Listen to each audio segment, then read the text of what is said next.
요즘 ADHD 진단받는 아이들이 정말 많죠. 심지어 성인이 되어서도 ADHD 증상을 호소하는 분들이 적지 않은데요. 우리 아이가 문제가 있는 건 아닐까? 내가 성인 ADHD라니 하면서 걱정하시는 분들이 정말 많습니다. 그런데 혹시 이런 경우 해보셨나요? 아이한테 집중하라고 말하면 할수록 오히려 더 산만해지는 경우. 방금까지 재미있게 놀던 아이가 갑자기 다른 거에 몰입해서 시간 가는 줄 모르는 모습, 집중력이 흐트러지는 자신을 자주 발견하는 순간들. 혹시 ADHD인가 의심이 들면서도 정확한 원인을 몰라 답답해진 적이 있으실 거예요. 제가 그 고민을 사주로 설명해 드리겠습니다. 사주적으로 보면 이것은 전혀 큰 문제가 아닙니다. 각각의 사람들이 다르게 생겼듯이 단지 집중력에 있어서만 약간 다른 성향을 보일 뿐인 거죠. 저는 지난 27년간 수많은 사람들의 사주를 분석해왔고 그 중에서 ADHD 성향을 보이는 애들의 사주를 볼 때 놀라운 공통점이 있었습니다. 일반적으로는 사람들이 대부분 직렬 사고를 합니다. 일직선으로 A 더하기 B는 C 이렇게 직렬적인 사고를 하죠. ADHD 성향이 있는 분들은 병렬식 사고를 합니다.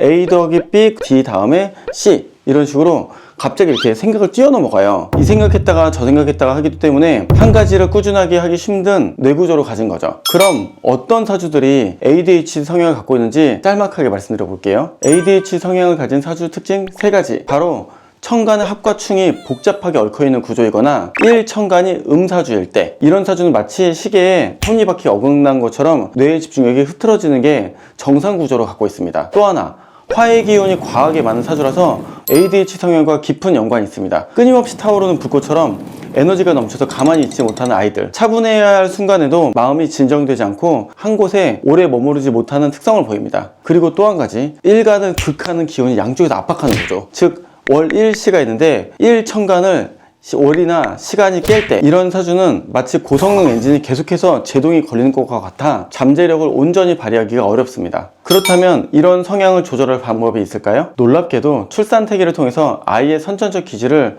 조절하거나 부모랑 궁합을 맞추는 것이 가능합니다. 오늘도 방금 상담을 했는데요, 애가 발달장애예요. 근데 문제는 제가 보기에는 그냥 초반운이 나쁜 건데 발달장애까지 갈 건 아니었거든요. 근데 아이가 수사주인데 엄마 아빠가 둘 다 화사주예요.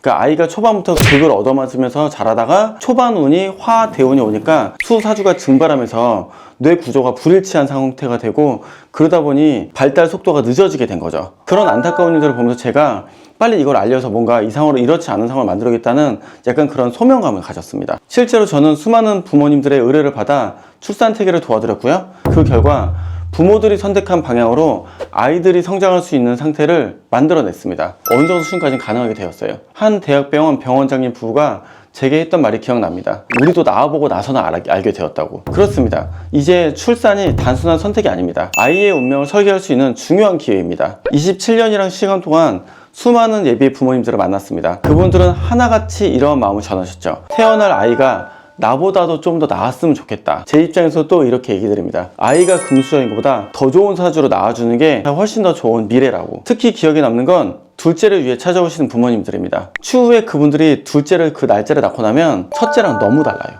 너무 다르고 둘째의 상황을 보니까 첫째한테 너무 미안한 거예요. 정말 첫째와 둘째가 그렇게 다를 줄 몰랐다. 진짜 많이 있었습니다. 이런 얘기를 들을 때마다 인간으로서 뭔가 노력으로 바꿀 수 있는 이 가치를 다시 한번 확인하게 됩니다. 내가 뭔가 나오기 전에 변형을 가할 수 있는 게 있을까? 있죠.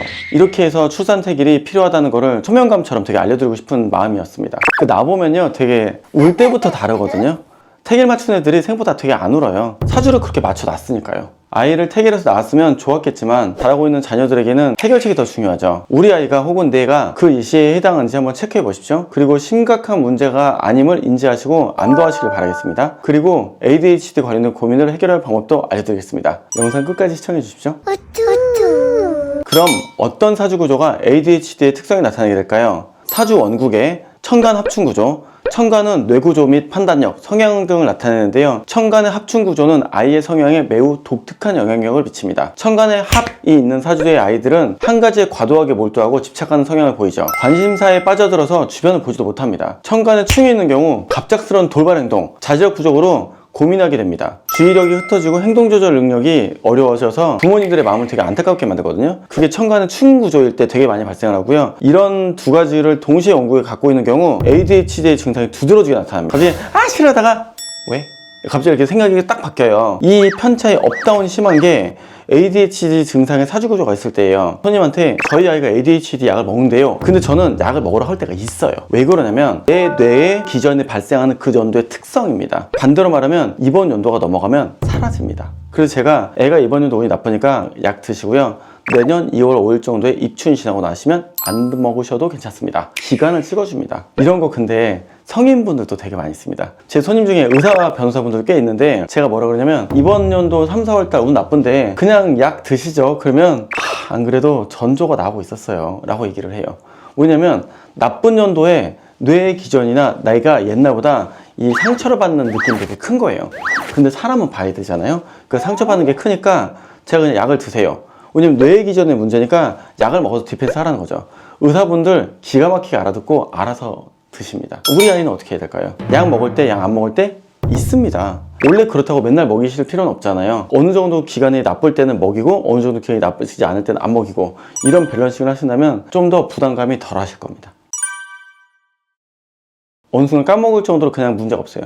약을 끊었을 때 가장 좋은 증상은 약을 먹던 걸 까먹을 정도로 아무 문제가 안 발생하는 거예요. 더 큰 문제는 대운의 영향력입니다. 대운이 이런 특성을 자극하면 돋보기로 햇빛을 쭉 모으시듯이 그 구간 내동 계속 잡생각이 들어오거든요. 여러분들 아마 그런 거 있으셨을걸요? 남들이 뭐라고 해도 난 대학원을 가겠어, 난 해외로 나가고 싶다, 딱 꽂히는 데가 있잖아요. 그게 애들도 당연히 있죠. 그럼 그런 구간이 있으면 머리가 안 돌아간다가 당연하게 발생을 하게 됩니다. 이럴 때 부모님들은 깊은 고민에 빠집니다. 우리 애가 점점 심해지는 것 같은데 얘가 공부로 놓은 건가? 저는 이런 걱정의 목소리를 솔직히 너무 자주 듣습니다. 근데 그래도 ADHD라고 고민하는 어머님들을 많이 연구를 하신 거예요. 정말 열심히 하고 계시는 게 맞아요. 근데 그것도 약으로 해결하십시오. 솔직히 감기 걸리면 감기약, 몸살 걸리면 몸살약. 그럼 당연하게 머리가 안 돌아갈 때는 잠깐 약 먹이는 거 괜찮습니다. 약 먹일 때와 안 먹일 때만 구분하시면 돼요. 두 번째로는 이런 애들이 특히 이런 ADHD 증상이 많다. 바로 화의 기운이 유독 많은 사주죠. 이 긍정과 열정의 마인드가 있는 끊임없이 타오르는 불꽃처럼 이런 사주를 가진 아이들은 지나치게 활동적이고 안정을 못해요. 불이 과한 사주의 아이들은 에너지가 넘치는 만큼 산만해지기 쉽고요. 차분함이 필요한 순간에도 꺼지지 않은 불처럼 계속 막 불타올라요. 이렇게 급 업다운이 심하기 때문에 확 승질냈다가 확 즐거워했다가 이런 업다운이 심해서 부모 입장에서 되게 좀 어렵죠. 무례하거나 부적절한 생각들을 그대로 바로 직구로 내뱉게 됩니다. 아이를 낳기 전이라면 당연히 출산태길로 이런 수와 화, 토의 밸런스를 적절히 중화시켜서 아이의 에너지를 안정적으로 세팅할 수 있죠. 뇌구조가 명확하면요, 소리 지르고 뛰거나 그냥 무턱대고 우는 일이 별로 없습니다. 세 번째, 일간을 극하는 글자를 양쪽에 갖고 있을 때, 즉 일천간을 힘들게 하는 글자가 원국천간에 강한 경우도 마찬가지입니다. 에너지 균형이 무너지면서 계속 처만 듯한 혹은 스트레스나 혹은 눌리는 이런 느낌을 받게 되거든요. 아이의 잠재력이 계속 눌리는 거죠. 이렇게 충구조가 천간에 있게 되면 활달한 성향들이 내향적으로 뒤바뀌게 됩니다. 생각보다 안 그렇습니다. 오히려 부모랑 충인 경우에 애들이 더 눌리는 경우를 많이 봐요. 제가 나무 사주 둘인 형제들 봤거든요. 첫째는 나무, 둘째는 꽃 이렇게 돼 있는데요. 엄마가 신금 칼이에요. 그래서 엄마 입장에서 우리 애들은 말 되게 잘 듣던데, 말 잘 들을 수밖에 없죠. 엄마가 칼 사준대. 야 니네 똑바로 안 해? 조용히 해. 그럼 애들이 네 이런데요. 아들 둘이 이런 게 궁합인데 이렇게 눌리는 게 아빠, 엄마, 형 다 그랬으면 어떻겠어요. 완전히 눌려서 하는 거죠. 서울대학교의 의학정보에 의하면 이 질환의 정확한 원인은 현재까지 알려진 바가 없다고 나옵니다. 그럼에도 불구하고 주의력 결핍이 아이들은 꾸준히 있다는 것이 사실이죠. 의학적 개선은 약물 치료가 최선이기 때문입니다. 하지만 사주구조로 보았을 때는 성향과 기질적 차이가 뚜렷하게 나타나요. 심지어 성인이 되어서도 ADHD 증상이 나타나는 구조도 사주에선 알 수 있습니다.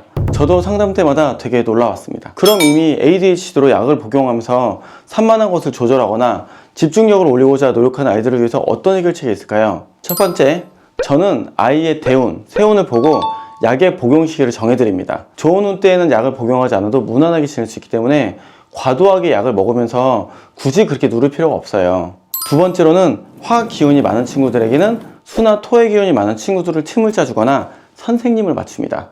굉장히 밸런싱이 좋아지거든요. 생각보다 어느 사람한테는 별로고 어느 사람한테는 되게 안정적인 이런 상태가 될 수 있어요. 세 번째로는 부모님이 아이를 또는 자신을 자연스럽게 원래 이렇다 라고 받아들이는 게 되게 중요합니다. 사고하는 방식이 다를 뿐이지 살아가는데 또 엄청 문제가 있는 건 아니거든요. 이런 구조는 이렇게 공부하면 된다 이런 거예요. 그냥 이 아이는 이렇게 여러 가지로 왔다 갔다 하는 이런 뇌구조를 갖고 있으니까 하나를 끈덕지게 두세 시간이 아니라 두세 개를 여러 번 옆에서 수학 한 번 시켰다가 영어 좀 풀었다가 과학 좀 풀었다가 다시 수학 풀었다가 이렇게 하시면 돼요. 단지 좀 손이 많이 가겠죠? 이렇게 해서 잘 이 상황을 버텨나가겠다 이렇게 하는 게 아이를 키우는데 더 좋은 마인드라고 생각합니다. 여러분도 이런 식으로 각각의 운에 맞게 공부 스타일을 찾으실수록 훨씬 더 삶이 편안해질 겁니다. 그게 여러분들이 아이에 대한 ADHD냐 공부를 잘할 수 있게 만든 방법이냐를 알 수 있는 더 좋은 방법이 아닐까 합니다. 어떠신가요? 오늘은 나도 모르고 어른도 모르고 애도 모르는 ADHD를 현대사회에서 어떻게 하면 슬기롭게 넘어갈 수 있는가, 병렬구조의 뇌구조가 어떻게 하면 세상을 살아야 되는가, 약을 먹어서 때에 따라서 직렬로 잠깐 바꿔놨다가 병렬에 맞게 응용을 잘하는 방법, 이런 되게 좋은 힌트를 드렸습니다. 다음 영상에서도 나를 좀 더 이해하고 다른 사람을 좀 더 이해할 수 있는 풍요로운 방법들을 설명드릴게요. 구독과 좋아요 잊지 마십시오. 운명을 그리는 남자 황금우추 남색스였습니다. 감사합니다.